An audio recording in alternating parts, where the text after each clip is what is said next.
Welcome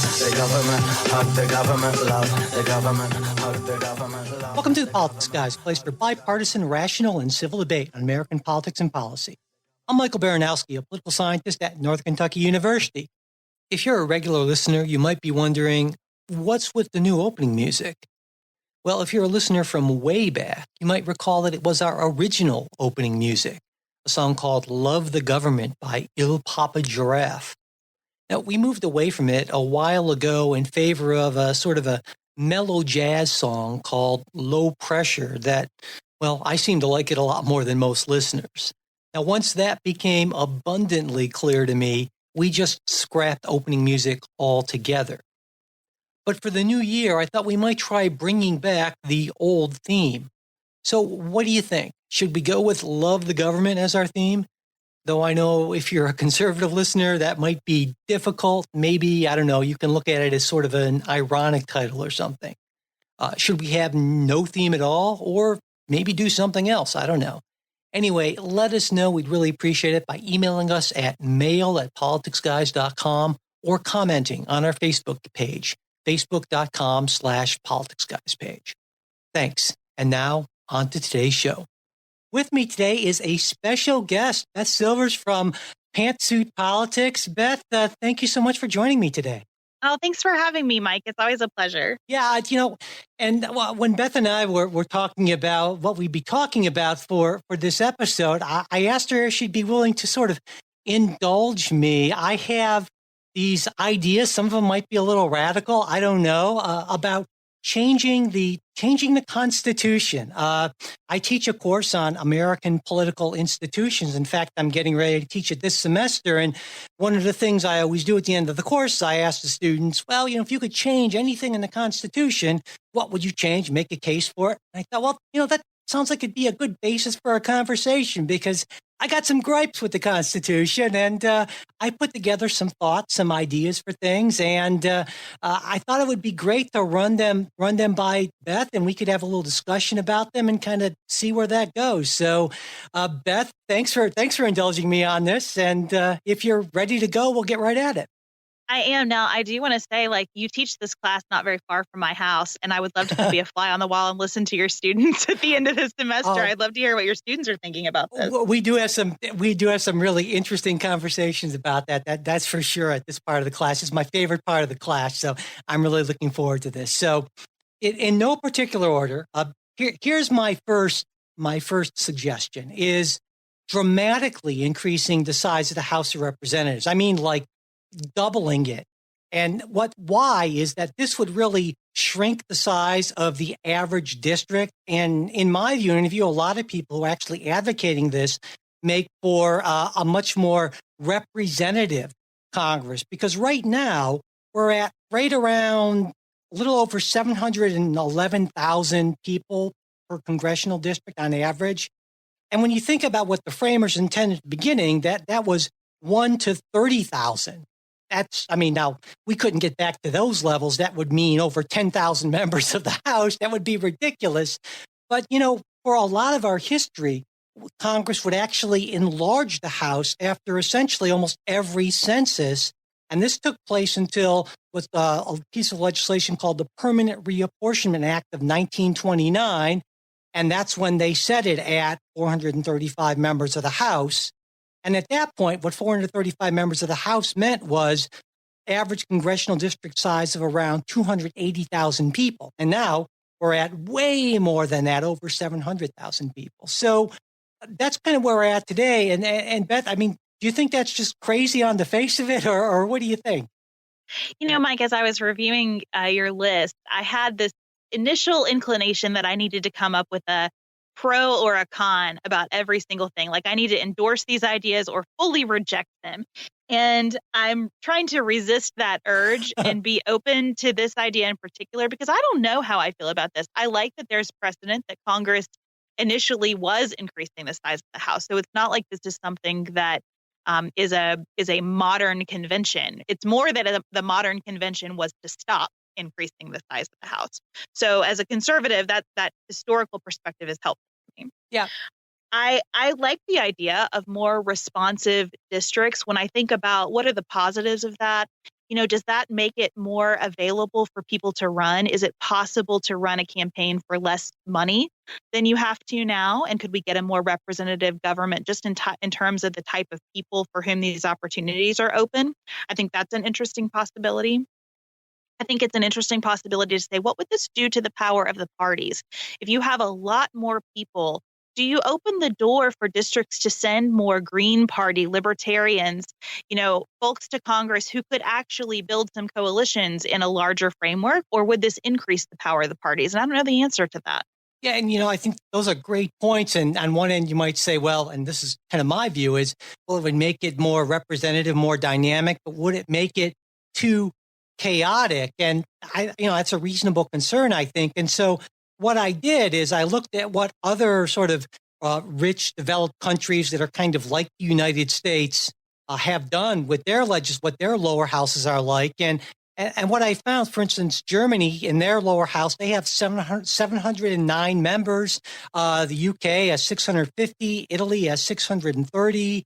France has 577. And so certainly going bigger has been done successfully in other countries.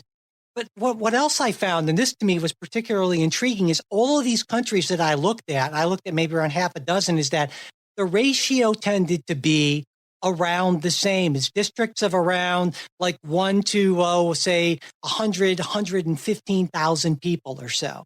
And again, that's way different from what we're at, essentially. And now that would probably be unrealistic for the United States, given we have like 326 million people. That would require, I don't know, thousands of members for our house. I'm not going to do the math in my head. But to me, those international comparisons can be useful because they give us a sense of what is actually, possible, basically. And so a lot of those larger legislatures tend to be rowdier than our House of Representatives. So I think you would introduce some chaos. I'm wondering what this would do in terms of polarization. So in addition to the question of whether this opens or closes third-party doors or fourth-party, fifth-party doors, I don't know the answer to that.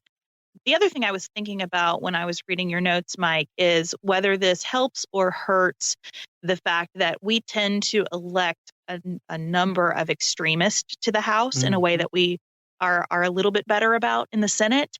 And gerrymandering is obviously a component of that. So the way you draw these districts matters, and the way you draw the new districts would matter.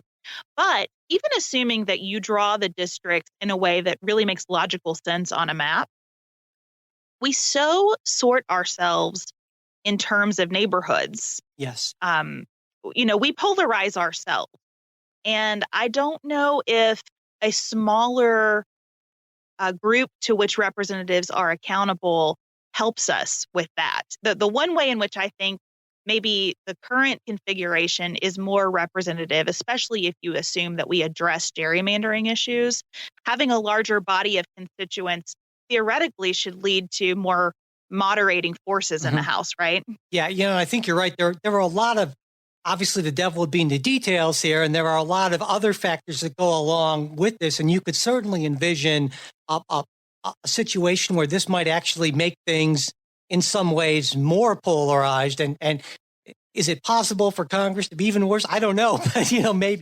So you're absolutely right about that. So there could be some potentially unintended consequences. But from what it sounds like, it's not something that you would say is necessarily a crazy idea.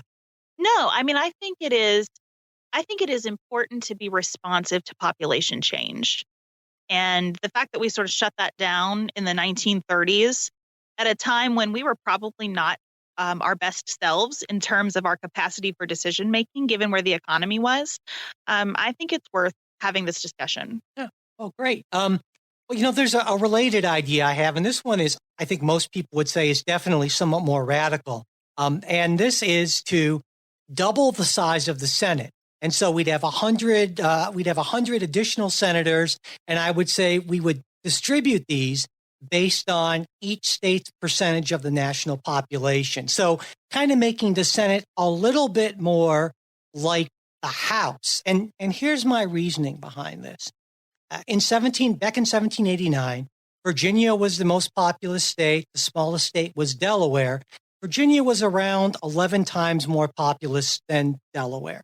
Now today, California, our most populous state, is over 69 times more populous than Wyoming. And so what that means is that, in essence, California in the Senate gets much less Senate representation, way, way less than, say, Wyoming does. And so my proposal wouldn't entirely change it. It wouldn't make the Senate a carbon copy of the House. Smaller states would still have a disproportionate share, but it would at least redress some of that imbalance. If on my brief, for instance, back of the envelope calculations, it would mean that California would end up with a total of 14 senators. Texas, traditionally Republican state, at least recently, would have 10. Florida would have 8, and so down the line. So that's definitely more radical, I think most people would say. What do you think about that, Beth? I do have a harder time with this one. So people who listen to Fancy Politics know that I describe myself as like political gazpacho. I am not a traditional, or what people in 2018 think of as a hardline Republican or even conservative. And so I think my answer to this is going to illustrate why, because I have a conservative answer for a progressive reason. Okay. I like the Senate as an equalizing force among the states contrasted with the House for a lot of reasons. And one that is becoming increasingly important to me is climate change. And when I think about disaster relief and the importance of the Senate in terms of disaster relief, when I think about what happened with Puerto Rico and how the situation in Puerto Rico might have been different in life-saving ways if Puerto Rico had 2 senators sitting alongside the senators from all the other states, I think it is really important that the states remain on equal footing in one of our 2 chambers. So I am interested in increasing the size of the Senate only insofar as I think Puerto Rico deserves representation there. I think Washington, D.C. deserves representation there. But for the purposes of really ensuring that we have that tension between kind of population and geography, which I think is going to be more important even in our lifetimes. I think it's already becoming more important.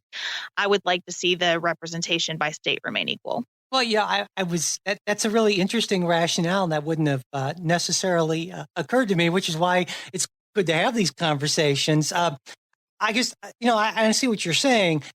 I guess I feel that I agree with you, but not to the same extent, right? Because my proposal would keep that tension, but it would definitely lessen it, obviously, and so, and that to me sounds like the crux of the problem you have. It wouldn't be enough of that individual state representation for those type of issues, basically.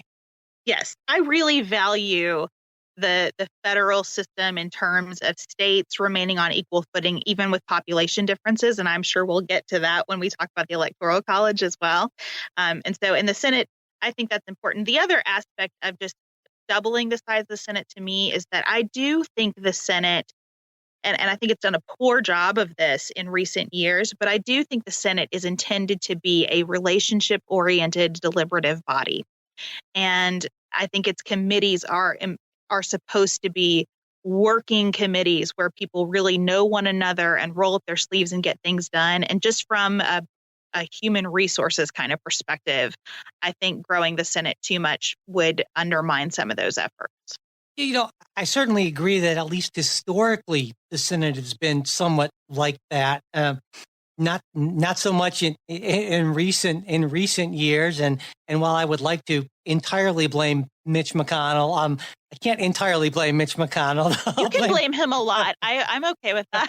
I blame him a lot, but also, as a political scientist, I tend to try to avoid personalizing things and looking in terms of kind of larger, more sweeping kind of impersonal forces. So I will blame a lot of just larger forces, polarization and modern media and that. But yes, I think Mitch McConnell certainly, I never pass up an opportunity to blame Mitch McConnell when I can. So there we go.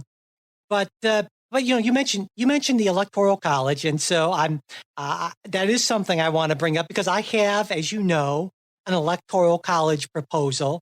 And this is something that a lot of people actually have gotten behind, and that's just doing away with the Electoral College. And it seems to me, Beth, that the framers intended the Electoral College primarily as at least a potential check on the people.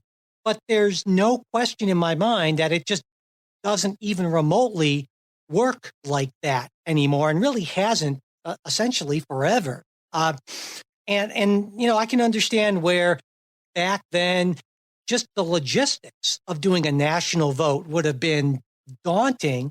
But I think today, actually, it's something that we could certainly do.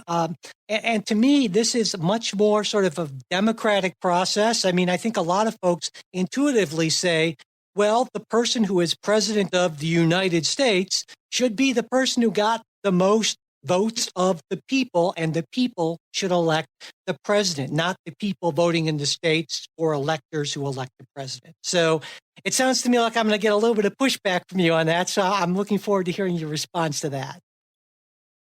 I continue to value the Electoral College, even though I think it has failed us from time to time. Okay.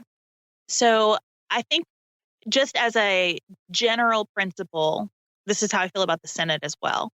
The fact that something is that the fact that people are not exercising the power that they have in service of our country doesn't mean we should remove that power, to me.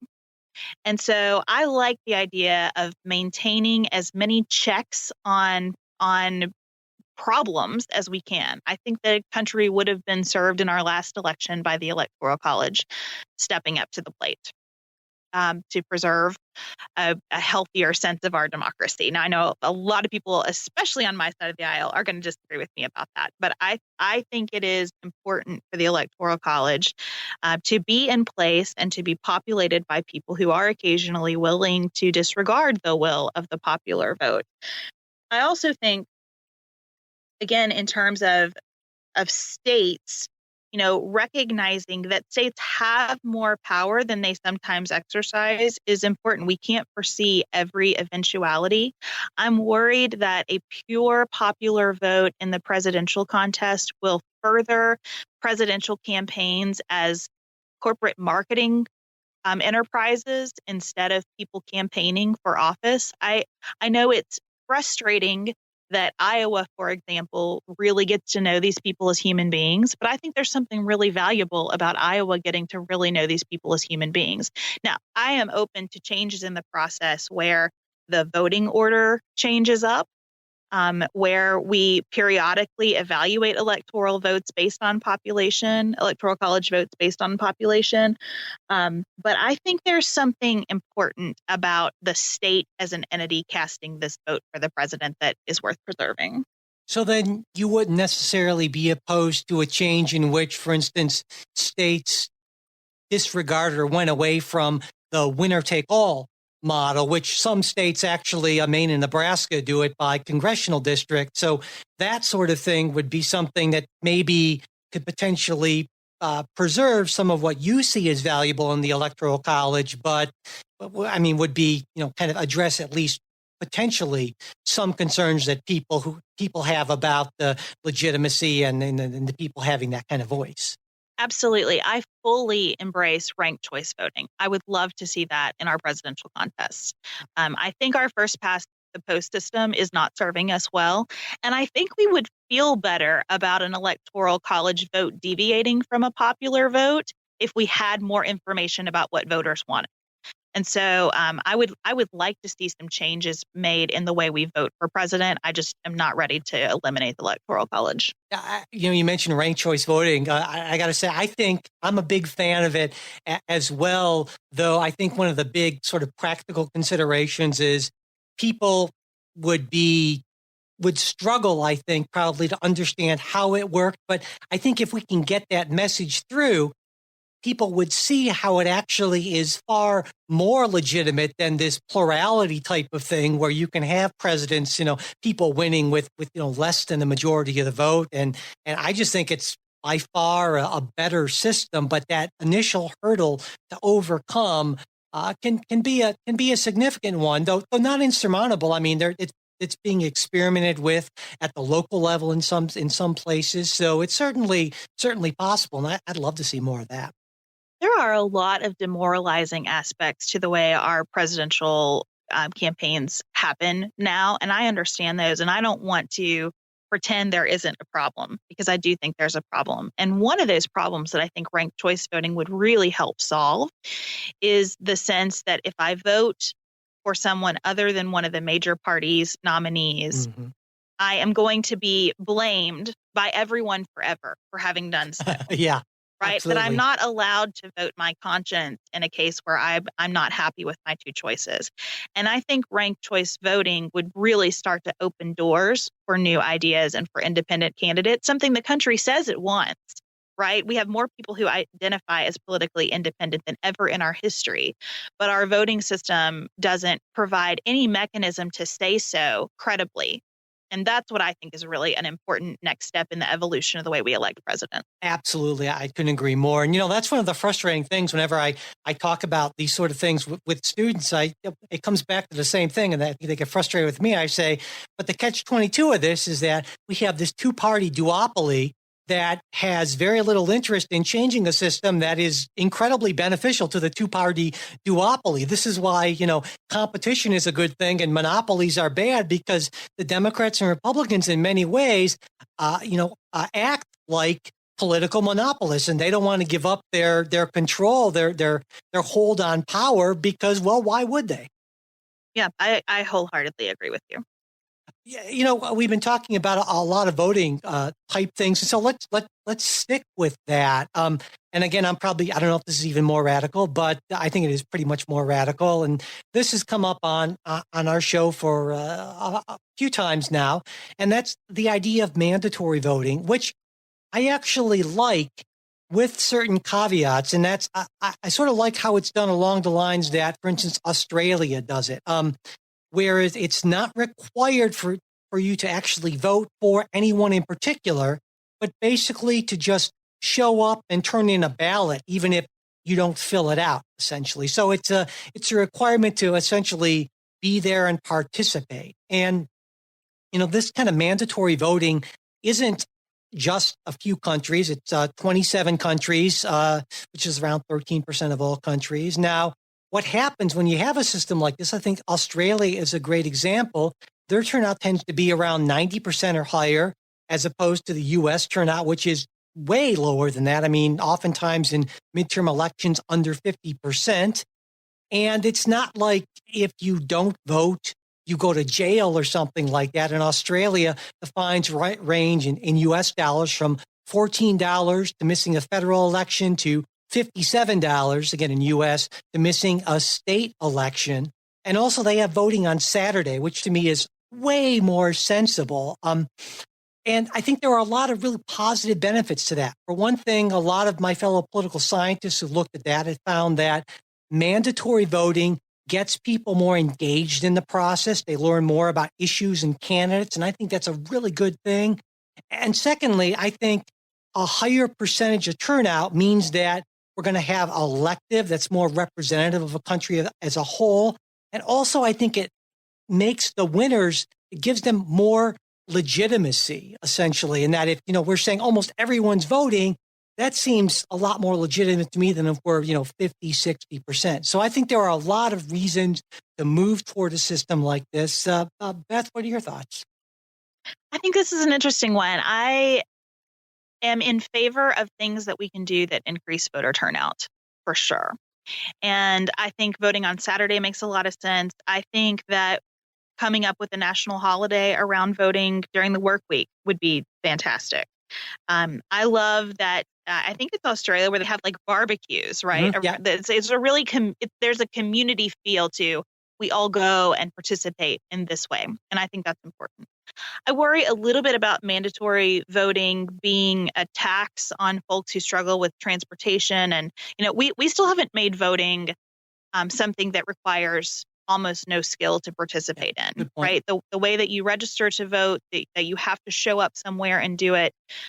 There are life skills that you need to vote in this country that not everyone in our country has. And so I don't want to, A, be punitive toward people who don't have those life skills. And B, I don't want to encourage people to just randomly vote to avoid a fine that would feel pretty significant if you're in the Right. category of folks who don't have those skills. So I have concerns about it being mandatory, but I love the idea of having a real conversation in our country about how we can encourage more people to vote, give them tools, make it easier, make it more secure in that process as we think about foreign intervention in our interference in our elections. I think we do need to take a fresh look at how we vote. Yeah, and yeah, I absolutely agree with that, certainly. And and I have a certain amount of sympathy for that more conservative. At least you tend to hear it on the conservative side, the argument that, well, do we really want more uninformed votes? And of course we don't. I mean, certainly, but we want more educated voters, more people who are actually making informed decisions. But I don't think that the answer to that is saying, well, let's make it really difficult to vote, and that will screen out the people who don't care enough. I think that's sort of a short-sighted way to go about things. I completely agree. I almost wish we could have like a week. I'm going to sound very European now and not at all conservative, but I almost wish we could have like a national holiday week where people could participate in community activities that educate them, and it culminates in the act of voting. Because I think it's such a shame and does such a disservice. I'm conservative because I believe in local problem solving, but most people don't know anything about their local elections, and it's very difficult to get good information. And so local elections tend to be decided by things like name recognition and ballot placement, and that's a real disservice.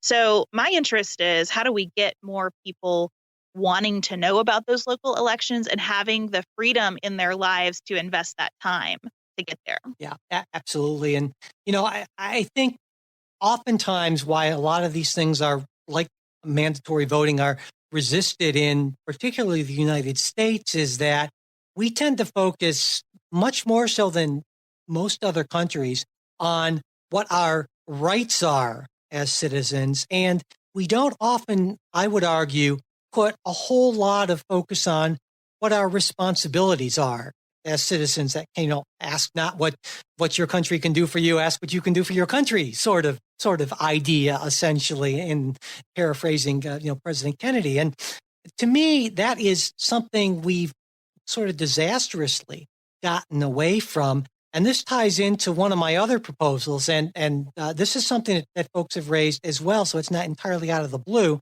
but an idea of having mandatory national service, and maybe even including sort of tying national service to some sort of voting or enhanced voting rights. And that's a pretty big ask. It's a pretty big demand. But I think this could be helpful in a lot of ways. For instance, we talk all the time about polarization and division. And one of the great things I would argue about having a draft, when we did have a draft, is it put many people into situations with folks who were entirely different from themselves. I mean, I was in the military and I wasn't drafted, obviously. I'm not that old, but that was an experience for me that was incredibly eye-opening, and that exposed me to so many different people. And I think that can be extremely helpful in terms of polarization. And I just think that idea that we have an obligation to our country as citizens is something that we really need to push. And this could be a way to do it. And maybe as an incentive, maybe not make it mandatory, but say, well, people who put in a certain amount of national service get, I don't know, an extra vote maybe. And that sounds maybe crazy, but certainly it's a way to emphasize how important doing something, giving back to your country is, as opposed to just saying, well, what have you done for me lately, which seems to be the common view. So what do you think about that? Let me start where I agree. Okay. I strongly agree that service would enhance our participation civically, and that we need to enhance our civic participation. I struggle with tying that to voting, but I would be open to, here's what I would like to see if I can tweak your proposal, Mike. I would love to see, I would love to see the laboratories of our states work with this idea and think about debt forgiveness or tax incentives to participate in service programs. And I think those service programs could certainly be done in partnerships between states and the federal government. And I think that some choice important because I really believe in people kind of following their gifts and the issues that sort of break their hearts. So foreign policy is not going to be for everyone. There are plenty of ways that we can serve in our communities. I think we ought to be able to, look at healthcare versus education and, really kind of follow our personal pursuits. I think that this could be an excellent way to develop more adult education, which I think is critical, especially in states like Kentucky that have depended on coal in our economy for so long. So I think this is an idea where if you really studied it and really tailored it to the needs of your individual state, could be something that solves a lot of problems with one swoop. I would just rather it be a carrot instead of a stick. Yeah. And I'm more interested in tying it to economic incentives than voting rights. No, I see your point there, and when you were saying that, it occurred to me that we've experimented with things like that, and the program that I'm thinking of is the student loan forgiveness for essentially a decade's worth of public service. Although the problem with this program, as we've seen, because now the first people who were eligible for it after the law was passed have just become able to get that forgiveness. It turns out that it's almost impossible to actually get the forgiveness because the program was so convolutedly designed and so administratively difficult that almost no one's actually getting the forgiveness. No one knows if they actually qualify, and it was written in such a way that basically it seemed like if you just worked for any sort of nonprofit at all, you would qualify, which is, potentially a problem. And so I think we've at least done a little bit along that path, but it was a pretty blunt instrument and pretty poorly implemented, certainly. And maybe a key to getting this right and making it work is to keep it fairly localized. I mean, maybe this is an initiative that counties ought to be working with. What would it be like if Boone County, Kentucky said, we're going to implement a service program. It's not mandatory, but if you participate, you're going to get a break on your property taxes. And here are the eligible organizations, and here's how you sign up. And we're going to do it for the next 3 years and see what happens. I mean, I think that could be something that really enhances community if administered well, and if it was done, in a small enough way that it could be adaptive. Yeah, and of course, it would require some sort of long view related county commissioners and types like that, and given at least what I've seen in Hamilton County in Ohio, where I live, that's sometimes in short supply, especially given all the the fiscal constraints that so many counties are under. But I agree that maybe trying something like that at a more local level might be an interesting way to go about that. It gets back to our need for greater participation and education around local elections. Absolutely, yeah, no question. Well, one more election thing I have. And I know conservatives are going to hate this one. I'm going to throw it in there, though, because, of course, on the left, especially progressives, this is has been a rallying cry. And that is an amendment that essentially allows for caps or various restrictions to be placed on campaign spending. Basically, a constitutional amendment that would overturn the Supreme Court and the Citizens United and also FEC, or Citizens United versus FEC, and Speech Now versus FEC. And now I should point out, I'm not calling for a constitutional amendment that would limit or restrict campaign donations. That would be, for me, too radical and too restrictive and not the kind of thing that belongs in a constitution, but just an amendment that would give Congress the ability to pass that sort of legislation, which if it chose to do so. And of course it has in the past, and the Supreme Court's overturned it. And so my argument would be, let Congress have the right to do that, given all we know about the links between campaign donations and policy outcomes. And then if the public didn't like that, well, then they could go ahead and elect different members of Congress. And so it wouldn't lock us into anything. So that's my sort of semi-radical thinking about campaign contributions in a constitutional amendment. What do you think?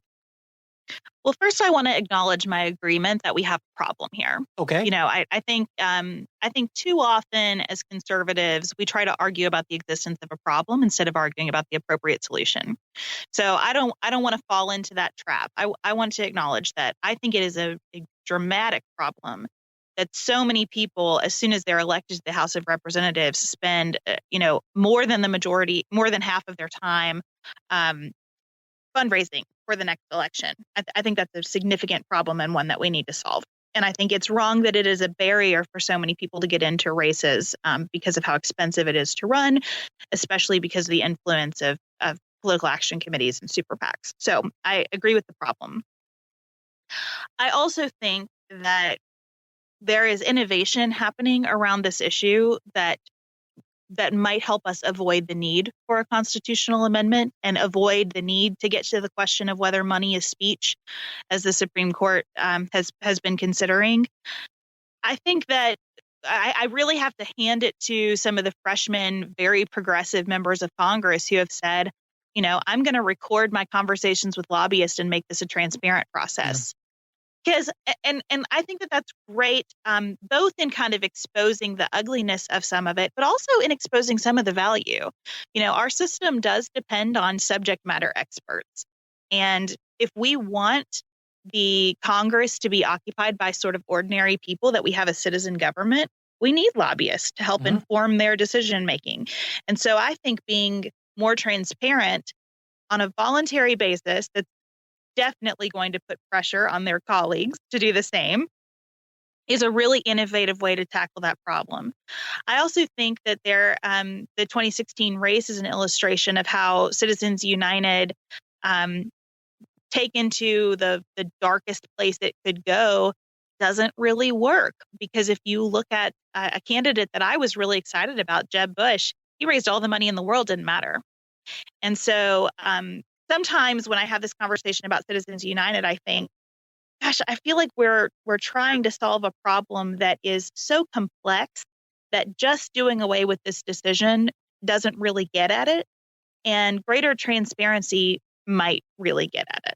Well, I applaud those efforts as well, and I admire your optimism on that. But my suspicion, my fear, I guess, is that what's going to happen is that these freshman members will find that this is not going to be practical for them going forward if they want to get reelected, and eventually those promises are going to fall by the wayside. And given the short attention span of most of the public, that's going to be okay. I mean, I've heard this from people coming in saying we're going to be more transparent, we're going to open up the process, and then once it becomes a non-issue, moves on to something else, everyone forgets about it. And I think, unfortunately, that's what's going to happen here. I hope I'm wrong. I always hope I'm wrong with this stuff, because I think that would be the best way to tackle this. You're right.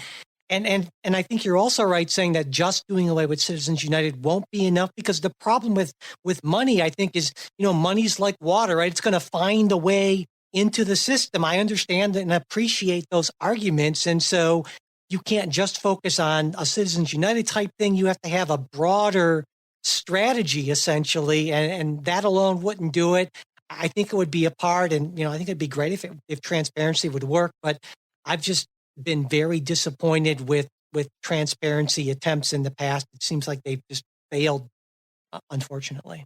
I don't disagree with you about that. And on the more pessimistic end, the other thing I would say is, let's say that you found a way to seal off politics from money to the greatest extent possible. Human beings always invent some kind of currency. There's always some kind of power that gets created and doled out and then exercised in terms of influence. And so there isn't really any getting around just individual integrity in some sense. But can I offer my own proposal for Please shaking do. up our Absolutely. system? Yeah. So one of the things that I've been thinking a lot about, and I know this seems counterintuitive, but I am inclined to lengthen the term for House of Representatives members. Okay. Because I do think 2 years is too little time, one, to just get educated about how to be a member of the House. But especially given that it almost instantly puts these folks back into campaign mode, I think that's really unhealthy. I think America needs a breather from a lot of our campaigns. And I think the reason that we keep reelecting incumbents is because we don't have enough space to really think about the next election and plan for it and assess incumbents' performance in office. And so I almost wonder if a 4-year term for the House wouldn't help get at some of the objectives of folks who are so interested in overturning Citizens United. I actually like that proposal. I think there's a lot to recommend that. So I'm glad you mentioned it, and I count me as a cautious supporter of that one. So I've just got one more thing, and it has nothing to do, at least directly, with elections, and it has to do kind of with one of the ramifications sometimes of our presidential elections, and that is appointments to the judiciary. One of the biggest things a president can do, of course, is appoint people not just to the Supreme Court, but to the federal courts in general, because those appointments can be in effect for, 20, 30, 40 years, sometimes even more. And you can really remake a lot of government by doing that. And so I really think a wise change to our system would be having 20-year terms for all federal judges, including Supreme Court justices, for a number of reasons. For one, if you notice, presidents tend to almost always try to find the youngest possible qualified people for these positions, and in part because they want to have as many years as possible. Well, you make it 20 years, and all of a sudden it opens it up to maybe slightly older folks, maybe not, a lot older, but at least somewhat older. Not only that, but it gives us a little more turnover to, I would argue, make sure that the judicial branch is more in line with the country on these things. And I think that's important. I think it also means that there'd be less concern about unfit judges kind of hanging on. And we've known in the past, we've heard from former clerks long after the fact that sometimes the judges just kind of lose it and they just kind of hang on, essentially. And sure, there's impeachment, but that's a real kind of radical thing that we don't want to do. And then finally, and this might be one of the most important things, it would give us a lot more predictability. So we would know when these judges would be coming up, and it wouldn't be these incredible fights out of nowhere with who's going to get to appoint whom. And I think it would make it much less of an issue. And I think that would be a good thing. So for all those reasons, I would love to see 20-year terms. Beth, what do you think? Let me take you through my thought process. Okay. Let me take you through my thought process as I considered this proposal. I think this is a hard one. I acknowledge the outsized influence that the court has, the Supreme Court particularly has right now, but all federal judges, really. I think that they have a much greater role in our democracy day to day than they were intended to. I do believe in the judiciary as a co-equal branch of government. I just think our legislatures have abdicated a lot of their work in favor of the court system, and that concerns me. I also share your concerns about judges hanging on past points of real qualification to be on the bench, and that we are appointing the youngest people possible in an attempt to ideologically influence the court in improper ways. So I again acknowledge that there are problems that we're trying to solve here. My concern with a 20-year term is I'm not fond of the idea of judges on the bench thinking about how their decisions might influence what's next for them personally. Okay. Or not even thinking about that, but that actually happening, right? You roll off your 20-year term and suddenly you have an opportunity because of the way you ruled on a particular case. I think there are ethical issues that are really difficult around that. Not that that happens not at all today. Certainly there are judges on lower courts thinking about getting to higher courts and that influencing them. So the career of an individual is always going to come into play in some respects. But I worry about the possibility of a judge thinking, well, when my 20-year term is up, when I'm 62, I'd like to work another 10 years. Because we know that lawyers in particular don't retire early in life. It just hang on part forever. Of that profession is being a lawyer always, because it becomes such a part of the identity. So I worry about that. And I was thinking, okay, let's say that I'm a person who has appointment power. I'm going to be the president for a second, and I have that concern. So my incentive then is to appoint older people and much older people. And I agree that there's some benefit in appointing people who are experienced and who have more life experience. I love the idea of kind of our elders, being important jurists in society, but you never know what's going to happen in advanced years for anyone, right? And so then you trigger the other side of that equation. And So I just find a number around that difficult. So my next thought, Mike, was, okay, if I want to implement Mike's proposal, then maybe what I do to address my concern is create some kind of pension program where we're going to pay the person for life, but they're not going to be on the bench for life. And let's pretend I have an idea about how to fund that. So I'm going to take the funding concern off the table. That to me then feels like a real recipe for cronyism, right? Sure. I'm going to give my buddy a 20-year stint on the district court bench as a thank you. And he can't harm America too much because his term is limited.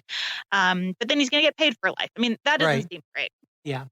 So I think this is a hard one, and I don't have a lot of good answers. One thing that I have thought about with both legislators and judges is some kind of periodic assessment of competence. Similar to what we administer to all kinds of people who work in federal government, but mysteriously not to the people who have the most power in federal government.